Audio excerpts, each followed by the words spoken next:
How many of you know the difference between attitude and behaviour? कितने लोगों को पता है कि एटीट्यूड और बिहेवियर का हमारी लाइफ में क्या इम्पैक्ट है, और एक करेक्ट एटीट्यूड और बिहेवियर का हमारी सक्सेस पे क्या इम्पैक्ट है? एक छोटी सी स्टोरी है जो डिस्कस करेंगे हम। एक सेल्स शोरूम है जहाँ पर बहुत सारी कार्स हैं, और टारगेट है दो सेल्स एग्जीक्यूटिव को कि उन्हें बहुत सारी कार्स जो हैं वो सेल करनी है। बहुत दिन से शोरूम में कोई सेल नहीं हो रही है, and finally the sales owner and the showroom owner he asked the two employees जो हैं वो मेरे पास आएँ और बात करें। जब दोनों सेल्स एग्जीक्यूटिव मैनेजर के पास जाते हैं, जो कंपनी का हेड है, ओनर है, मैनेजर एंड ओनर, उनके पास जाते हैं, तो उनको पूरी सिचुएशन जो है बताई जाती है कि इतने महीनों से कोई भी कार की जो है अच्छी सेल नहीं हो रही है and the sales are going down, which means कि हम आपको अब आने वाले कुछ दिन के लिए हो सकता है सैलरीज दे पाए, नहीं दे पाए। So you have to really work hard कि हम ज़्यादा से ज़्यादा सेल्स कर पाएँ, ज़्यादा से ज़्यादा कार्स जो हैं उनको सेल कर पाएँ, सो दैट कंपनी जो है वापस से ग्रो कर पाए, वापस से जो पेस है वो पकड़ पाए।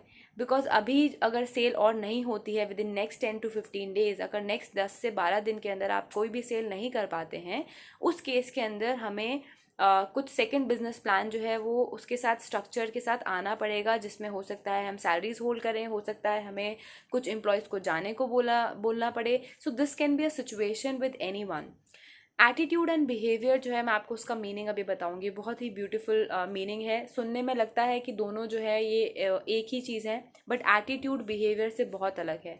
लेकिन इन दोनों का हमारी लाइफ में हर पॉइंट इन टाइम में 24 आवर्स में जो हम टाइम बिताते हैं, हर पॉइंट इन टाइम में बहुत ज़्यादा इम्पैक्ट है। Like you can say out of 100% one thing that actually change everything, या एक चीज़ जिसकी वजह से आपकी लाइफ जो है वो बहुत अच्छी डायरेक्शन में जा सकती है, बहुत ज़्यादा सक्सेस दे सकती है, that is your attitude behaviour. And if you will go through my book also, I call it AB question, which is attitude behaviour question. मेरे हिसाब से हर इंसान के अंदर एक AB क्वेश्चन होता है। अगर वो AB क्वेश्चन लेवल में है, अगर वो एक बैलेंस लेवल में है सबकी लाइफ में, then no one can stop you, you will get success. जैसे ही जो ओनर है जो कार के शोरूम का है, उनको बताया कि दोनों सेल्स एग्जीक्यूटिव जो हैं उन्हें जल्दी से बहुत मेहनत करनी पड़ेगी, एल्स उनकी सैलरी भी शायद होल्ड करनी पड़े, बिकॉज कंपनी जो है उसके पास अब पैसे नहीं हैं। सारा पैसा उन्होंने मार्केटिंग में और अरेंजमेंट करने में लगाया है। So they really need to work hard. Attitude is how you take things, means आप किस तरह से चीज़ों को समझते हैं और एक्सेप्ट करते हैं, that is your attitude. Attitude is the way that you look things up to, as in कुछ किसी भी चीज़ के होने के बाद आप चीज़ों को किस तरह से एक्सेप्ट करते हैं, positively, negatively, with very dull behaviour. This is what is attitude. Behaviour जो होता है, उस एटीट्यूड के सामने, जैसे ही आपको किसी ने कुछ बताया, आपको वो चीज़ अच्छी लगी या बुरी लगी, उसके बेसिस पर जब आप कोई रिएक्शन देते हैं, जब किसी के सामने अपने एक्शंस के अंदर उस चीज़ को डिपिक्ट करते हैं, दैट इज़ योर बिहेवियर। अगर आपको लगता था कि एटीट्यूड और बिहेवियर तो एक ही चीज़ है, that is not right. Attitude and behaviour both are different. Attitude means how you take the things, behaviour means उन चीज़ों को लेने के बाद, एक्सेप्ट करने के बाद किस तरह से आप बिहेव करते हैं, दैट इज़ द बिहेवियर। अगर आपका एक्सेप्टेंस एंड आपका रिएक्शन ये बैलेंस्ड है, सो आपको लाइफ में ग्रो करने से कोई भी नहीं रोक सकता है। जैसे ही सेल्स एग्जीक्यूटिव 1 और सेल्स एग्जीक्यूटिव 2 को ये बात पता चली, सो सेल्स एग्जीक्यूटिव 1 का जो एटीट्यूड था उस सिचुएशन की तरफ, वो बहुत नेगेटिव था। He was very upset that मैं इतने साल कंपनी के साथ काम कर रहा हूँ और अब सिचुएशन कंपनी के साथ ऐसी है, I will start looking for new job. शायद मुझे जॉब चेंज करनी पड़े या मेरा मन ना लगे काम में, मैं कितनी भी कोशिश करूँगा, बट मेरे माइंड में वो थॉट जो है आकर अटक गई है कि अब शायद हो सकता है सैलरी नहीं मिलेगी, कंपनी लॉस में जा रही है, इस कंपनी में रहना बेकार है। This is what the first sales executive started to think, and the second sales executive on the other side had a different perspective. उसने इस चीज़ को as a challenge, as a positive thing लिया, that no problem, if the organisation is facing some challenge, मैं ज़्यादा मेहनत करूँगा और ज़्यादा सेल्स करने की कोशिश करूँगा कि कंपनी को किसी की सैलरी होल्ड ना करनी पड़े। And given this target, both of the employees, the both of the sales executive, they started working on certain projects, जिसमें जितने ज़्यादा clients वो ला सकते थे वो लेकर आए। बट क्योंकि सेल्स एग्जीक्यूटिव 1 के माइंड में ये चीज़ नेगेटिव आ चुकी थी, ये एटीट्यूड, जिस एटीट्यूड से उसने एक्सेप्ट किया था इस ट्रुथ को कि कंपनी जो है वो लॉस में जा रही है, बिहेवियर यानी कि जो रिएक्शन था वो भी नेगेटिव ही था। क्लाइंट्स आते थे, वो इतनी एनर्जी से उनसे बात ही नहीं कर पाता था, because back in the mind उसके ये था कि ये कंपनी जो है अब लॉस में जा चुकी है and nothing can change it for the better. Second sales executive जो था, he started calling people, he started inviting people, बहुत सारे clients आए, and suddenly एक दिन एक इंसान है जो शोरूम में आते हैं, and you know he looks at all the cars and बहुत सारी जो है गाड़ियों को पसंद करने के बाद he wanted to discuss कि मुझे अगर कोई कार परचेज करनी है तो कितनी परचेज करनी है। सो जो सेल्स एग्जीक्यूटिव 1 था उसने सेल्स एग्जीक्यूटिव 2 से बोला कि एक गाड़ी खरीद लेने से, एक या 2 गाड़ी खरीद लेने से कुछ नहीं होने वाला है, so don't waste time on that, find a big client. ठीक है, सो या फिर बहुत सारे लोग जो है जब सेल्स की परचेज होगी तभी कुछ हो पाएगा। बट सेल्स एग्जीक्यूटिव 1 जो था उसका एटीट्यूड इतना पॉजिटिव था, उसका बिहेवियर जो था चीज़ों को करने का, उस एटीट्यूड को एक्सेप्ट उसने इतने अच्छे से किया था कि उसका रिएक्शन इतना पॉजिटिव और एनर्जेटिक था कि उसने मीटिंग करी उस इंसान के साथ जो शोरूम में गाड़ियाँ देखने आए थे।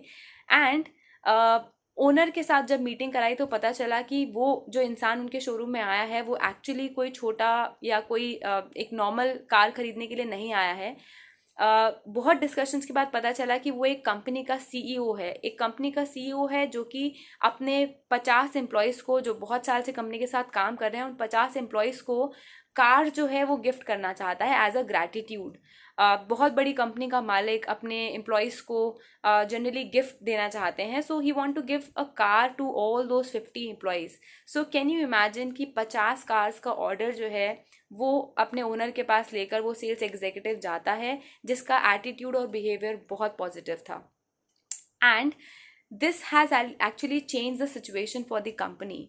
वाई? बिकॉज 50 सेल्स के बाद ना ही कंपनी को किसी की सैलरी रोकनी पड़ी, ऑल्सो बिकॉज जो पॉजिटिव तरह से जिसने एटीट्यूड को लिया था या फिर जिसका एटीट्यूड बहुत पॉजिटिव था, जिसका रिएक्शन यानी कि बिहेवियर बहुत पॉजिटिव था इस सिचुएशन को लेकर, कंपनी को ये चीज़ समझ आई कि उसने बहुत एफर्ट्स एंड सपोर्ट दिया है, and as a reward organisation ने उसकी सैलरी को 40% या 50% का हाइक देके इंक्रीज किया।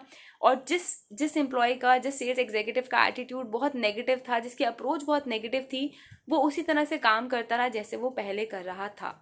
सो the message which I want to give you here through this video is that always look upon your attitude and behaviour. ये एक छोटा सा एग्जाम्पल है जो हमने एक जेनरिक वे में जो काम करते हैं ऑफिस में उनके लिए लिया है, but in life also every single thing that is happening around you, in your surrounding, you should have a very nice open heart, and you know you should be having a very positive attitude towards thing, even if it's a problem, even if it's a bad thing, even if it's it's a situation where आप give up करना चाहते हैं, जहाँ पर आपको कोई रास्ता समझ नहीं आ रहा है, जहाँ पर सबकी तरफ से आपके पास एक नेगेटिव मैसेज आ रहा है, still have a positive attitude, because only a positive attitude can result into a positive reaction।